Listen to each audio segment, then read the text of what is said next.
Thank you for joining Zen Kitty Studio. I'm Lily, and this little darling is Bella. She's my Yorkie Poo.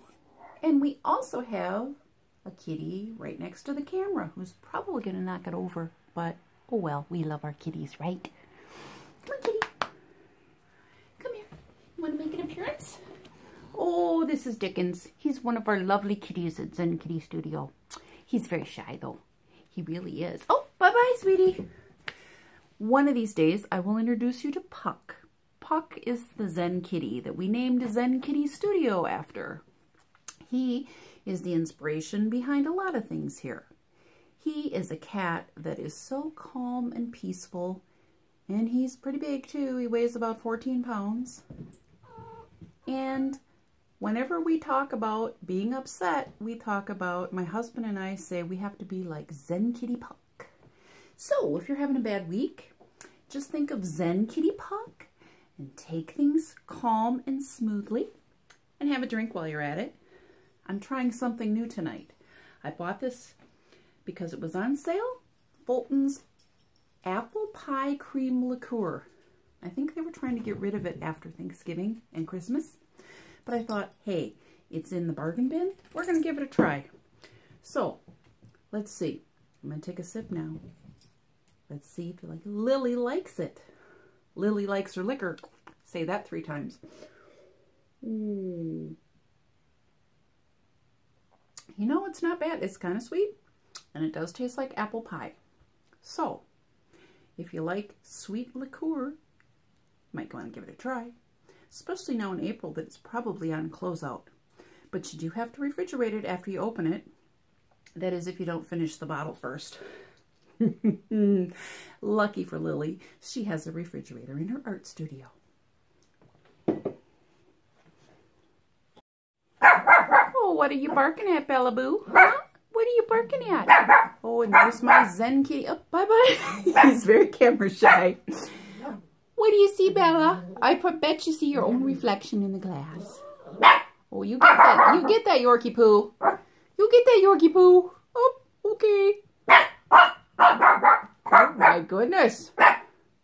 What a stubborn Yorkie. It won't go away when you bark at it. Now I'm going to show you a little bit about my process as an artist. This is a project that I'm working on, and I'm sorry if it's crooked. This is going to be Viola, and it's going to be called Family Expectations.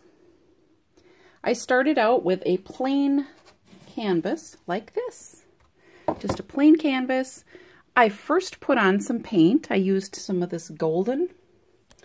If you can see that, I've got several colors of golden paint, and I put layers of paint on this blank canvas. And I also put on this diagram. I put this on, it's just a paper diagram that I tore out of a book, an old book. And I'll give you a close-up. I glued it down, and then I took some paint and added a few more layers with a brush, just kind of here and there, just to kind of blend this white piece of paper that would have been something like this into the background to make it recede. And then I put this crow cutout on it. Now, Viola is actually a relative of mine, an aunt, but, well, she's not really an aunt. She's, let me see, she would be my grandmother's cousin. So I don't know how that works, but you can tell me. This is a picture of Viola. I have some really cool old pictures of family, and those make perfect art projects. So there is Viola, and I'm telling a story about Viola here. I've kind of turned her into a witch. That's okay, she won't mind because she's dead. The story is, and the inspiration for this little 12 by 12 collage is a story about Viola. So there's a picture of Viola that I will be adding. I will be gluing it down, and then I will be adding a little bit of paint to blend her in. And the story goes like this. All Viola wanted was to live in a quiet cottage in the country with her pet raven and tend her garden. But here's some grumpy guys. These are her relations. These are her elders. And guess what? They want something else out of Viola. So here is another piece that I will put somewhere. I have not decided on the layout yet, but this is how I work. It says, much was expected of Viola. She came from a long line of legendary wizards and sorceresses. But all Viola wanted was to live in a quiet cottage in the country with her pet raven and tend her garden. And that's just a story I made up, taking a picture of my grandmother's cousin as a young woman, and some clippings that I found. And this is some digital art that I purchased that is royalty-free, some canvas and paint. And when I finish this, I will put it up online for you guys to see, but that's a little bit of how my process works. So I'm going to show you one more project just so you can get an idea. So this is going to be called Family Expectations. We all have family expectations, right? Yeah, Dad wants you to be a doctor like him or a plumber, and you just want to do your own thing. But I thought it would be kind of a funny twist to put it where she is expected to be a sorceress, and she really doesn't want to. So there is another project, and again, it has a Gothic theme. I think that I started this one around Halloween last year. So it is, it's been going on for a few months, and I've been ignoring it for a few months, if that makes sense. And again, I start with a blank canvas, pretty much, like this. We add layers of paint to give it definition. And by layers, I mean 20, 30 layers. As you can see, if we look closely, I start out with one color of paint, and then I just keep adding, and I add little dots and speckles and different colors, dark colors to the light colors, to give this some depth.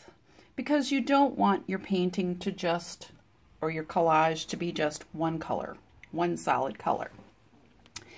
And this picture is one of the photographs that I took when I was in college, which was not too many years ago. This is an abandoned house nearby, near us, and I took that picture and I just love it. It has a Gothic haunted feel. And through the magic of Photoshop, I did a little coloring on that photo digitally and printed it out, and then I glued it down. As you can see, I've also got a little bit of, I use scrapbook paper. You know, there's lots of uses for scrapbook paper beyond making scrapbooks. And this text came from a magazine, of course. It had other words around it, but I just got the word scream, and I liked that. And this girl comes from a photograph. I can't find the original at the moment, but I always thought this little girl looked really creepy, like she belonged in a horror movie, you know, like the little girl down the lane, or the little girl who eats your cats, or something like that. But her face is kind of spooky. Let me see if I can get that. But what I did here, it was a black and white photo. Well, it was actually sepia tone. I glued it down with golden paint. Again, I use golden regular gel. This is what I use for an adhesive. You can get regular gel, which I use for thin paper. And then there is heavy gel gloss for heavier paper. And then there's extra heavy gel for things that you want to glue to the paper, like jewels, which I will get to in a moment. So I glued her down, and I also used a little scrapbook paper here. Then she was kind of like this. She was pretty much just black and white blah. I added a little color. I colored in her dress to make it purple, which, you know, is kind of Gothic looking. And I put stripes on her tights. They weren't there. I love her little granny shoes here. And her hat. And there she's holding a muff. I was trying to figure out if I could put like a head there or something. But the idea is that this little girl is kind of scary and creepy, and she likes to hear you scream.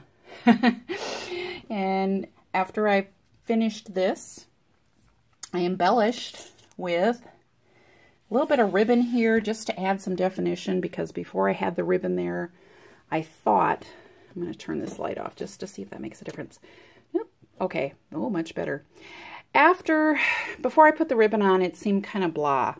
This ribbon, just craft ribbon, by the way, glued it down, and it kind of matches this paper that I cut out of a magazine that says Scream, so that kind of ties it together. And then the words terror, these are stick-on letters. Oh, and this little ghost, well, that's just a little bit of my doodling with a paintbrush. This is not finished yet. It will be soon. I'm having fun with it. Trying to think of a name. I think the name of it will be something along the lines of, she likes to scream. Scream, it makes her happy, or scream, she likes it. The more you scream, the more she likes it. I'll come up with something. Now I have a spider web that I used a stamp for, and I have a jeweled spider that I was going to have creeping down. Turn the light on again and see if that helps. Oops. There we go. I don't know if you can see that. I will bring that in. Oop. I'm new to this whole YouTube thing, so bear with me. So this is just really just like an earring, and I was going to have the spider sneaking down somewhere where he or she will blend in. And then I'll have a string coming down. But I didn't want it to be like Little Miss Muppet.